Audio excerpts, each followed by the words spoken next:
សហគមន៍ជនជាតិដើមភាគតិចនិងសង្គមស៊ីវិលអំពាវនាវដល់ធនាគារពិភពលោកទទួលយករបាយការណ៍ស៊ើបអង្កេតរបស់ស្ថាប័នទទួលពាក្យបណ្ដឹងឯករាជ្យ CAO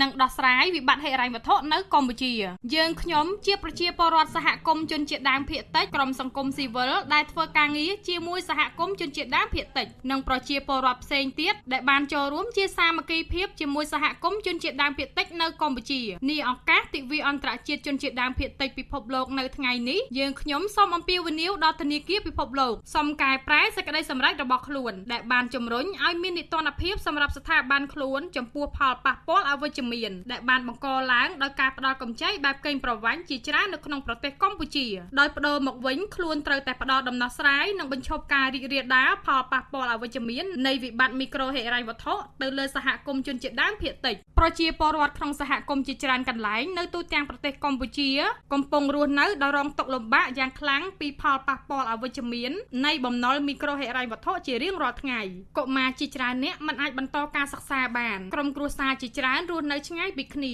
នៅពេលសមាជិកគ្រួសារត្រូវបង្ខំចិត្តចំណាក់ស្រុករកការងារធ្វើម្ហូបអាហារដែលមានលើតុបាយកាន់តែតិចនិងមិនសូវមានជីវជាតិគ្រប់គ្រាន់ដោយសារតែត្រូវសន្សំប្រាក់ទុកសងបំណុលក្រោមការដាក់សម្ពាធនិងធ្វើទុកបុកម្នេញពីសំណាក់មន្ត្រីអនុទានវប្បធម៌របស់ប្រជាពលរដ្ឋជនជាតិដើមភាគតិចក៏បានរងនូវផលប៉ះពាល់ដោយសារកម្ចីមីក្រូហិរញ្ញវត្ថុទាំងនេះផងដែរប្រជាពលរដ្ឋជនជាតិដើមភាគតិចជាច្រើនកំពុងជាប់បំណុលយ៉ាងធ្ងន់ធ្ងរដែលធ្វើឲ្យអ្នកទាំងនោះមិនមានលទ្ធភាពចូលរួមឬរៀបចំពិធីបែបប្រពៃណីជនជាតិដើមភាគតិចមួយចំនួនបានដូចពីអតីតកាលនោះទេសហគមន៍ជនជាតិដើមភាគតិចជាច្រើនមានឱកាសជួបជុំគ្នាកាន់តែតិចទៅហើយពិធីបែបប្រពៃណីនិងទំនៀមទម្លាប់មួយចំនួនក៏កាន់តែពិបាកក្នុងការប្រារព្ធឡើងដីធ្លីសហគមន៍ជនជាតិដើមភាគតិចនៅតែស្ថិតក្នុងហានិភ័យដោយសារកម្ចីមីក្រូហិរញ្ញវត្ថុទាំងនេះផងដែរគ្រឹះស្ថានមីក្រូហិរញ្ញវត្ថុនិងធនាគារជាច្រើនដល់ប្រាក់កម្ចីមួយចំនួនដែលទទួលទ្រព្យធានាជាដីធ្លីត្រួតលើដីសមូហភាពរបស់សហគមន៍ជនជាតិដើមភាគតិចគ្រឹះស្ថានហិរញ្ញវត្ថុមួយចំនួនមិនបានចុះទៅផ្ទៀងផ្ទាត់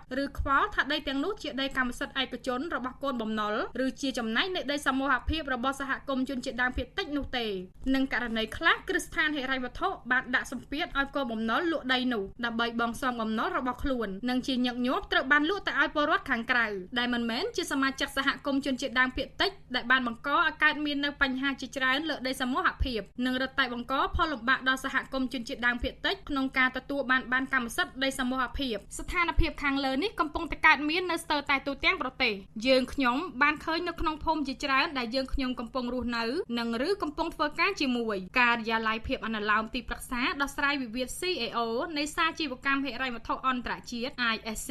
ក៏បានស៊ើបអង្កេតនិងរកឃើញពីបញ្ហានេះផងដែររបាយការណ៍ស៊ើបអង្កេតនៃស្ថាប័នឯករាជ្យមួយនេះបានរកឃើញថាធនាគារនិងគ្រឹះស្ថានមីក្រូហិរញ្ញវត្ថុមួយចំនួនដែលទទួលបានការវិនិយោគពីសាជីវកម្មហិរញ្ញវត្ថុអន្តរជាតិ ISC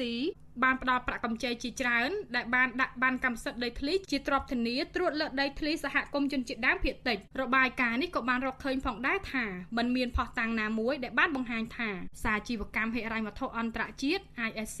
បានផ្ដល់យោបល់និងការណែនាំអំពីវិធីសាស្ត្រនិងដំណើរការក្នុងការកំណត់អត្តសញ្ញាណដីសមូហភាពរបស់សហគមន៍ជនជាតិដើមភាគតិចទៅដល់គ្រឹះស្ថានហិរញ្ញវត្ថុដែលទទួលបានការវិនិយោគរបស់ខ្លួននោះទេសេចក្តីសម្រេចរបស់ធនាគារពិភពលោកដែលបានបដិសេធរបាយការណ៍ខាងលើនេះគឺជារឿងគួរឲ្យអាម៉ាស់មួយគោលនយោបាយការពាររបស់ក្រុមធនាគារពិភពលោកត្រូវបានអនុវត្តដើម្បីជៀសវាងការប៉ះពាល់ដល់សហគមន៍ជនជាតិដើមភាគតិចហើយនេះក៏ជាអ្វីដែលខ្លួនបានបញ្ជាក់កន្លងមកផងដែរការបដិសេធនៅរបាយការណ៍ពីការិយាល័យភាពអនុលោមទីប្រឹក្សាដោះស្រាយវិវាទ CAO មានន័យថាសាជីវកម្មហិរញ្ញវត្ថុអន្តរជាតិ ISC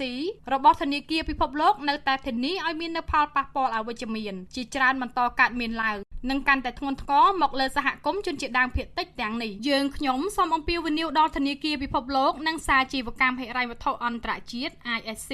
ឲ្យមានភាពច្បាស់លាស់ក្នុងការទទួលខុសត្រូវចំពោះការវិនិយោគរបស់ខ្លួននិងអនុវត្តវិធានការដោះស្រាយឲ្យបានត្រឹមត្រូវតាមគោលនយោបាយរបស់ខ្លួនជាជាងការធ្វើឲ្យខូចខាតលើយន្តការគណនេយ្យភាពឯករាជ្យរបស់ខ្លួនក្រុមធនាគារពិភពលោកបានបញ្ជាក់ថាខ្លួនគោរពសិទ្ធិរបស់សហគមន៍ជនជាតិដើមភាគតិចនៅកម្ពុជាបានលុះត្រាតែខ្លួនទទួលស្គាល់ការរកឃើញហើយអនុវត្តតាមអនុសាសន៍របស់ការិយាល័យភាពអនុលោមទីប្រឹក្សាដោះស្រាយវិវាទ CAO